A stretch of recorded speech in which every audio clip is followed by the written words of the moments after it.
So, as you are aware, the Secretary is in Seattle. He'll be delivering remarks soon on the Trans-Pacific Partnership, and we'll get a signal when those remarks are about to start, so folks can go back and watch it. I don't have any other announcements to make at the start, so since we're going to have to keep this potentially very brief, we'll turn it right over to you. Go ahead.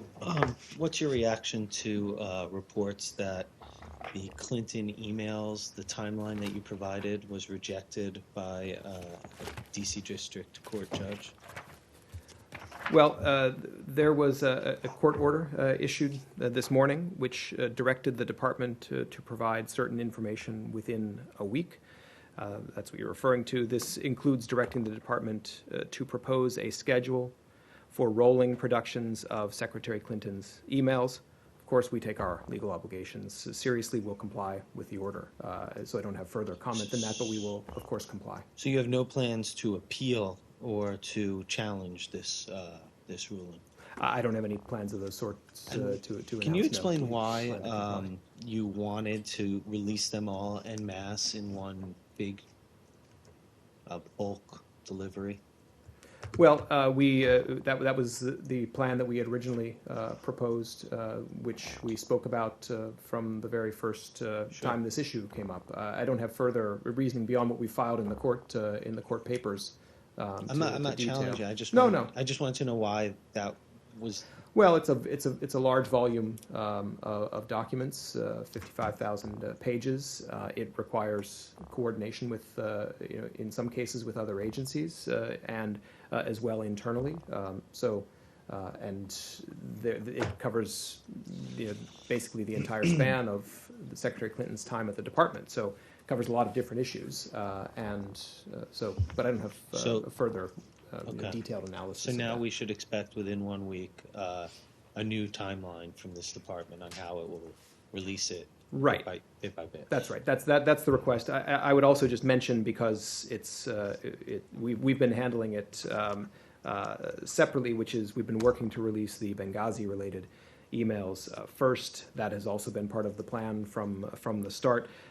But this order as well calls on the State Department to provide a proposed deadline, provide within a week a proposed deadline for when those emails will be produced.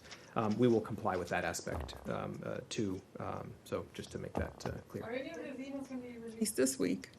I don't have a deadline to announce for those, but of course we've been working on the Benghazi-related emails first for release first. So nothing on that yet. But I don't have a deadline on it. Yes, Justin. Then we'll come back. How many of these emails have you actually reviewed, and are you prepared to start releasing any of them? If so ordered, will you be prepared to start rolling them out as Yeah, I'm not in a position to preview where that stands. We've just gotten the order this morning to produce the schedule within a week. But you do have an enormous staff working on it, apparently. So are none of the emails of the 50,000 cleared at this point? I didn't say that. I just said I don't have an update on where that process stands. So we've got a court order to which we will it's very possible then that you could start releasing them within a couple weeks. Well, I don't know. I don't have again. I don't have the specifics of where those reviews stand. We were going to comply with the court order, so we'll come up with a schedule for rolling productions. So in your filing, you noted the sensitivities of foreign governments. Is there any work going on to talk to foreign governments right now about information that may be in those emails, that whether they're compromising or not, whether they deal with sensitivities or embarrassing details? Is anything going on of that nature? And do you mean in specific reference to? Do you mean with reference to all of the emails, or the Benghazi-related ones? No, not the Benghazi specifically. I mean, with all of them. Yeah. Well, I don't have anything to say beyond what's in our filing. I can check and see if there's anything more to say about. Are there any plans to redact information that may not be classified or extremely sensitive, but reflect poorly on countries and therefore would maybe make diplomatic operations more difficult with some governments? Well, what we've said all along is that we're going to use the FOIA standards for redactions. You're probably familiar with those. I don't have the list of every single standard, but we're going to use the FOIA standards for redactions, and I believe indicate when redactions are made under which of the FOIA standards. Laura, yes, and then we'll go back. Following up on Justin's question, is the Benghazi specific related emails, have those worked their way through the process? Are they still awaiting other agency reviews on those? What's the holdup with those specifically? Well, as I said, those are the first that we are going to produce. That is still the intention. I don't have a deadline or an update on the process, but clearly those 300 approximately emails, which total about 900 pages, those will be the first. Right, but if you've given them to the committee, what would stop you from giving them to the public at this point? Well, what we gave to the committee were very lightly redacted versions, and so there has been, that we did not go through we did not apply the FOIA standards to the emails that we provided to the select committee. So what we've been doing since then is to apply those FOIA standards to those emails. If the emails are already segmented into these, 100 segments or batches, then, I'm sorry, what are you well, referring as the to? court order was specifying, it's already been segmented, into these 100 batches that are working their way through separately the process for agency review. If they're already divided up that way, why the desire to release them as one bulk release in January? Why not do a more rolled out release? Well, this is very similar to Brad's question. We announced our plans to do them in one. I don't have anything to add to what was in the court papers. Clearly, the court has issued an order.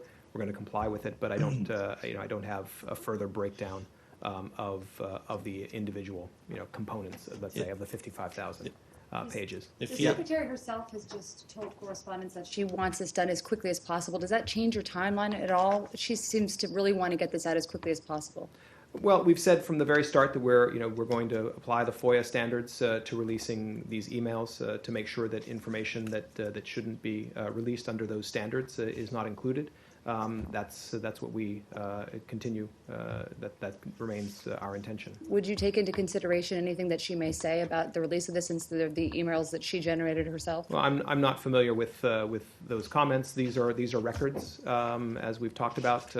So we have to treat them that way in anything that has to do with release. Brad, did you have a question? No, it's just that the line of questioning is pertinent because critics are alleging that you're slow rolling it, and that this whole notion of keeping them all to the end is to draw out the process and then essentially have a kind of information dump at the end. Is that what was going on?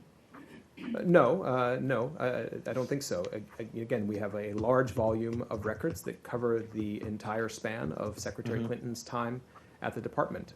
So, I'm sure you can imagine this would cover, pretty much any topic. It could cover any topic on our foreign policy agenda. And so there would also be a question if certain things were released early. You could have other records pertinent to the same topic that might not have been finally processed. So there was a desire to do them at once so that they would be available in their entirety. Again, we've got an order that instructs us differently, so we're going to comply with it. Anything else on this topic? No. I just Benghazi related. Wait. Is something on the same I did topic? have one last one on, What's that? on this Go ahead. one. And would you, having reviewed the emails or having some knowledge of them, would you be willing to say at this point that there's no incriminating evidence in any of the Benghazi emails specifically? What do you mean by? Anything that the committee could use against her to say that she was withholding information? Well, the committee's had these emails for some Right. time. So again, we're going through to apply the FOIA criteria, and we will release them Right, but when that's you done. you understand my question, right? You're asking me to reach an advanced judgment and Yes. I'm asking you to make a judgment about the about content of the emails, Correct. which I'm not going to do. We're reviewing them Okay. according to the standards, and we'll release them. Go ahead, Said. Now that Secretary Clinton agreed to appear before a congressional hearing on Benghazi, what will be the State Department's role? How will you work with her on this issue? On which issue? And she's going to appear before a hearing, a congressional hearing. She agreed like a couple of weeks ago. What will be your role? What is the State Department's role in this case? How do you work with her? I'm not sure what your question is. Of course, we've engaged throughout. Sorry, Saeed, let me try to answer your question. We've engaged since the formation of the Select Committee with the committee to provide documents, to provide testimony of officials. The Secretary has said we're going to cooperate with the committee. We've been doing that. We continue to do that. Now, as for Secretary Clinton's plans and her testimony before the committee, I would refer you back to Secretary Clinton and the committee. Our engagement has been ongoing and it will continue. Mm-hmm. No, I'm saying, I guess I'm trying to see what kind of coordination you will have with her on this. I mean, what is the type of coordination that the State Department will have with the former Secretary of State on this particular issue? Yeah, again, I don't have any detail to offer on that. Let's move on because we're gonna run out of time. Yes. The U.S. has charged 3 Chinese professors and 3 others, Chinese nationals, with economic espionage and stealing trade secrets from 2 companies that develop technology.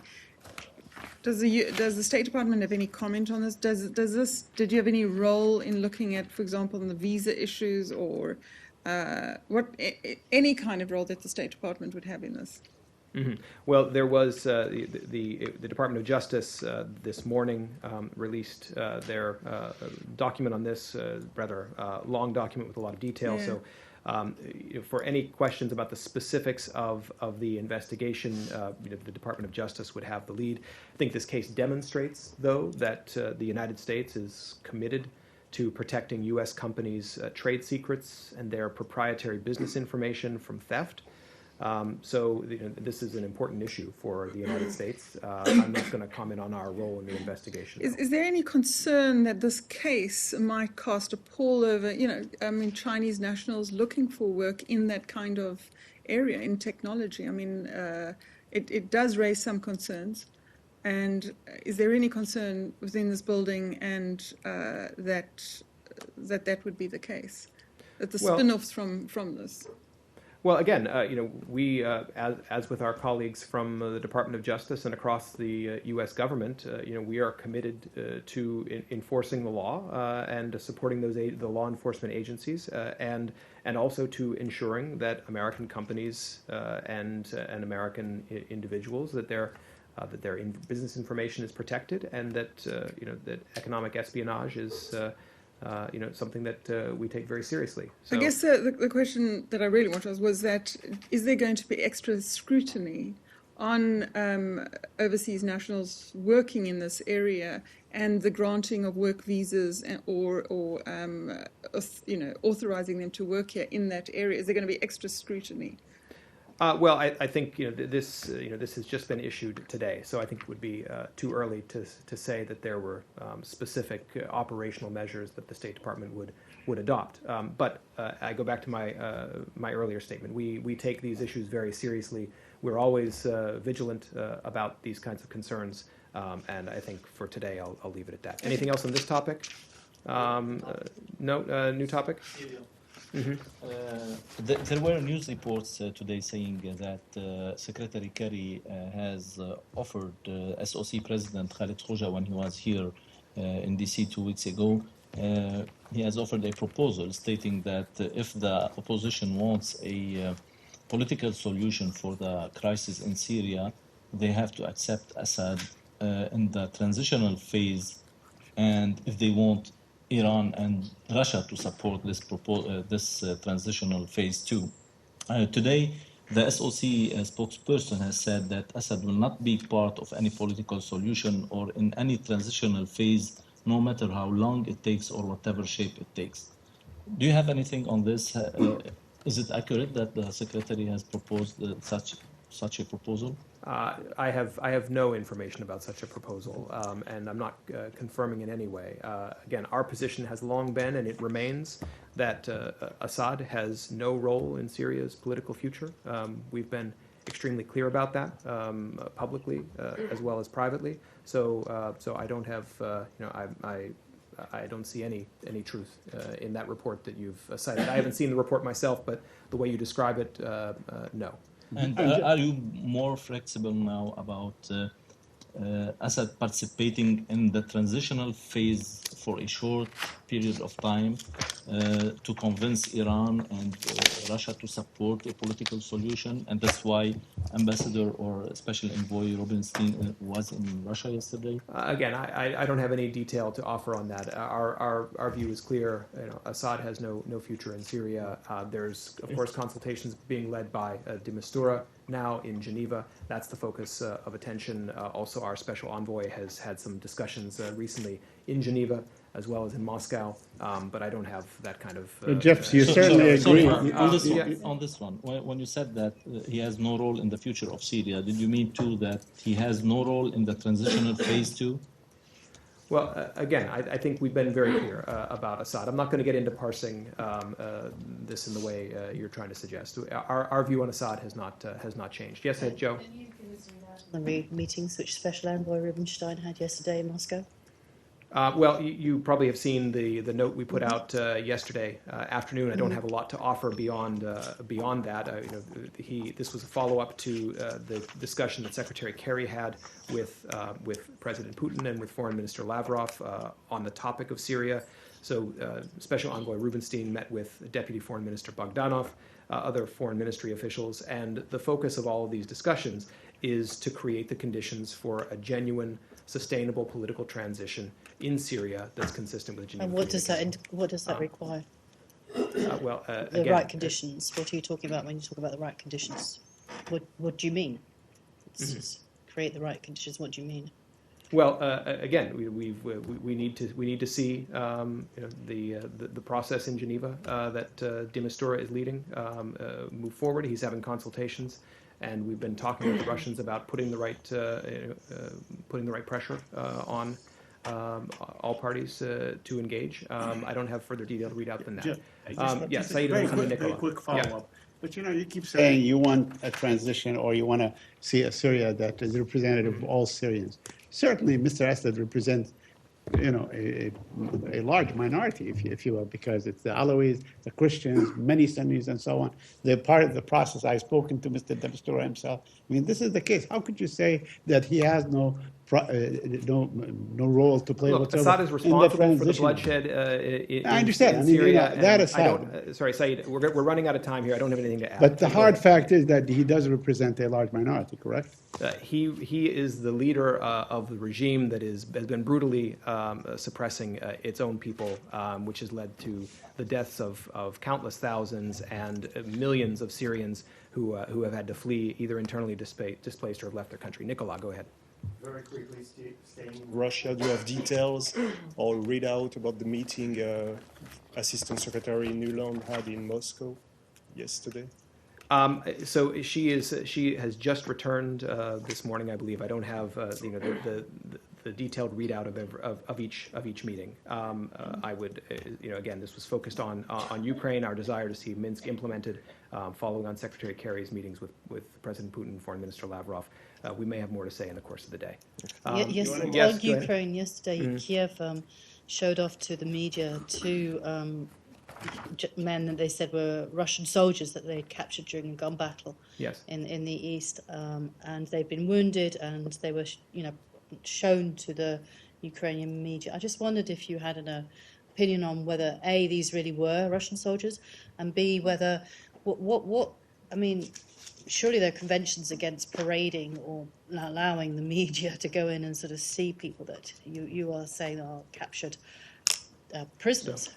So we're aware of the capture of these two Russian military personnel, and we note that this took place near Shastia, which is in Luhansk, which is on the Ukrainian government side of the ceasefire line. The Ukrainian government has informed the United States that they are in Kiev, they're receiving medical attention, and that Ukraine has invited international organizations to visit them. Now, this capture comes as no surprise. We've said repeatedly that Russians and the separatists are working together, training together, and operating with the same command and control systems. So this capture only heightens our concern that the combined Russian separatist forces continue to flout the terms of the Minsk agreements. And Russia has shown little willingness to abide by its commitments and has not used its considerable influence with the separatists to persuade them to do the same. Now, you asked a technical question as well, which is, I guess, yeah. you know, I'm not in a position to offer an opinion on the legal status of these individuals. Regardless of how they are characterized, we expect humane treatment for all detainees, whether they're held by the separatists, by Russia, or by Ukraine. And following up on this, the embarrassment or public ridicule of detainees is like one of the most sacrosanct principles of the Geneva Conventions. Are you saying this doesn't apply now in Ukraine? No, I didn't say that it doesn't apply. I mean, the application and the status of individuals under the Geneva Conventions is a technical legal matter. I'm not in a position to say how that, whether that applies and how that applies in this particular murdering case. people is a technical legal matter too. I No, mean, Brad, it's a basic tenet of international law. It actually predates most of the treaties that are in effect in the world today. So, I mean, to just say it's a technical matter and you're not going to take the questions. That isn't all that I unfair. said, Brad. If you were listening, we also said that regardless of how they are characterized, that we expect humane treatment for all detainees, whether they're held by the separatists, by Russia, or by Ukraine. Do you believe publicly showing off detainees to journalists is humane treatment? Well, again, I'm not going to go beyond what I said. We certainly believe that all detainees should be treated humanely. Sorry, anything on the same topic? Yes, Nicole. I understand that there are working group talks going on right now with separatists and Ukrainian government on various aspects of the conflict, humanitarian issues, economic issues. I'm wondering if there is any U.S. or State Department involvement in those talks, participation, monitoring. Are you guys part of Well, that there's at a all? meeting, if you're talking about meetings of the Trilateral Contact Group and meetings in Minsk, we're not a direct party to those. We certainly support the working groups under the Trilateral Contact Group, and as the way forward, that is the participation of the OSCE. We strongly support that. We've been engaging with our European partners, most recently with Ukraine and with Russia, so we support that. We're going to have to wrap this. Do you have a body in the room? Excuse me? Do you have a body in the room? For the Trilateral Contact Group Yes. meetings? No, we're not Okay. a part of the Trilateral Contact Group. In the room, as Nicole said, though, is there a desire for a more greater? You we've- talked about we've- yesterday we've about talked to- deepening U.S. Yes, engagement. that's right. So, is But- one of those? We're not changing that format, and we're not suggesting a change to that format. We support that format. We're actively engaged diplomatically. We're deepening our engagement broadly. That's not to change any particular format. Do you have any update on the situation in Ramadi? Uh, Iraq, Ramadi? Do you have any update? Nothing beyond what we said yesterday as far as an on-the-ground situation, I would say, and I think this will have to be the last one because the Secretary is about to begin his speech. The government of Iraq has begun the process of consolidating and reorganizing its forces to begin an offensive to retake Ramadi. The Prime Minister Abadi had a cabinet meeting today, and in that cabinet meeting, the Council of Ministers strongly supported the Prime Minister's actions in Anbar, including the use of the Popular Mobilization Forces under the command of the Commander-in-Chief.